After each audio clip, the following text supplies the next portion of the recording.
Welcome back बच्चों। So next question है 2.15 what is the maximum number of emission lines obtained when the excited electron of hydrogen atom in n equal to 6 drops to the ground state. तो आपको क्या दिया है, ये है n equal to 6 state.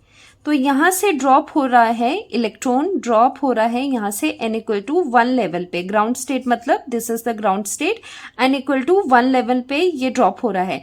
तो इस प्रोसेस में कितनी maximum number of emission lines आपको ऑब्टेन हो सकती है, मैक्सिमम पॉसिबल कितना हो सकता है वो आपको बतानी है। पहली बात, ये इमिशन लाइन क्या होती है?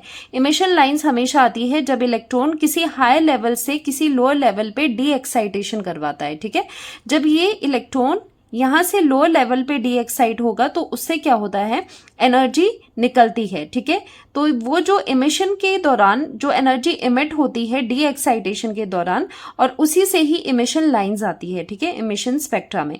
तो यहाँ पर आपको देखने हैं कि डी एक्साइटेशन के कितने वेज है, एक्चुअली यही देखने हैं। तो अगर ऐसे देखोगे तो टाइम लग जाता है। इसके लिए एक फॉर्मूला होता है। सो द फॉर्मूला, ध्यान से देखना, ये फॉर्मूला किसके लिए है? Formula for maximum number of emission lines when electron excites from n equal to 1 level. मतलब ये फॉर्मूला जो मैं अभी बताने जा रही हूं ये एप्लीकेबल कब है? जब ये डी एक्साइट होगा, de-excite to the from de-excites to n equal to 1 level. ठीक है, तो जो मैं फॉर्मूला बताने जा रही हूं वो कब एप्लीकेबल है? जब इलेक्ट्रॉन डी एक्साइट होता है टू द ग्राउंड लेवल, जब वो ग्राउंड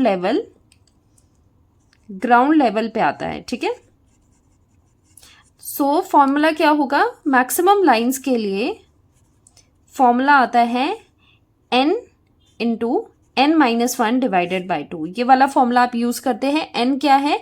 जहां से वो डी एक्साइट कर रहा है, जिस लेवल से वो डी एक्साइट कर रहा है। ठीक है, सो n यहां पर क्या है?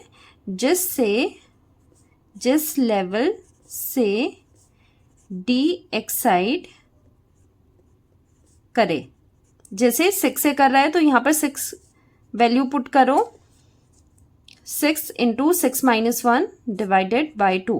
तो ये maximum number of line 6 into 5 2, ये हो गया 30/2। So this is 15। तो मैक्सिमम कितनी लाइन्स आएगी? 15 लाइन्स।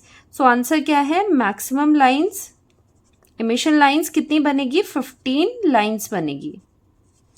तो ये आपका आंसर है। अब ये समझो ये कैसे आता है।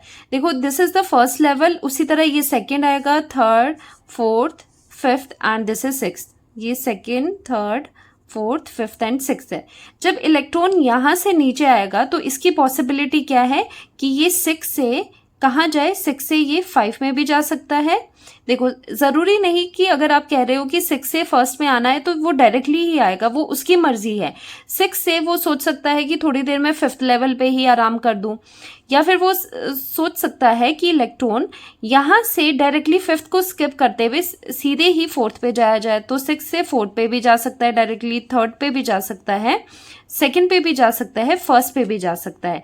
उसी तरह ये इमिशंस यहां से भी हो सकती है, 5th से भी शुरू हो सकता है वो 5th से जाए 4th में, फिर 3rd में, फिर 2nd में, फिर 1st में, या फिर 4th से ही वो अपना डी एक्साइटेशन यहाँ से 4th में आ जाए और 4th से शुरू करे 3rd में, 2nd में, 1st में, या फिर 3rd से स्टार्ट करे, 2nd में जाए, 1st में जाए, या डायरेक्टली यहाँ से आके 2nd से ही 1st में जाए। ठीक है, मतलब ये पॉसिबिलिटी है, इतनी मैक्सिमम इमिशन लाइंस हो सकती है। तो जब आप इनको इंडिविजुअली कैलकुलेट करोगे तो ये 15 लाइंस टोटल आएगी आपके पास। ठीक है, तो आपको बात समझ आ गई क्या बात यहां पर हो रही है कि इमिशन लाइन कैसे होती है? जितनी भी डी एक्साइटेशन की पॉसिबिलिटीज आपको दिखाई देती है उतने ही नंबर ऑफ लाइंस पॉसिबल हो सकती है। ठीक है, मैक्सिमम नंबर ऑफ लाइंस उतनी ही होगी, क्योंकि इलेक्ट्रॉन यहां पर है, यहां से यहां आते हुए उसके पास बहुत सारी पॉसिबिलिटी है, जैसे कि मैंने यहां पर बताया है। यहां से डायरेक्टली भी आ सकता है, यहां से 5th में भी जा सकता है, एंड आफ्टर दैट 5th से भी वो ट्रांजिशंस, इस तरह की मल्टीपल ट्रांजिशंस दे सकता है। तो आपको क्या करना है, इस तरह से देखने से अच्छा है ये वाला फॉर्मूला आप लर्न कर दो। ओके, तो आंसर आता है 15 लाइन्स।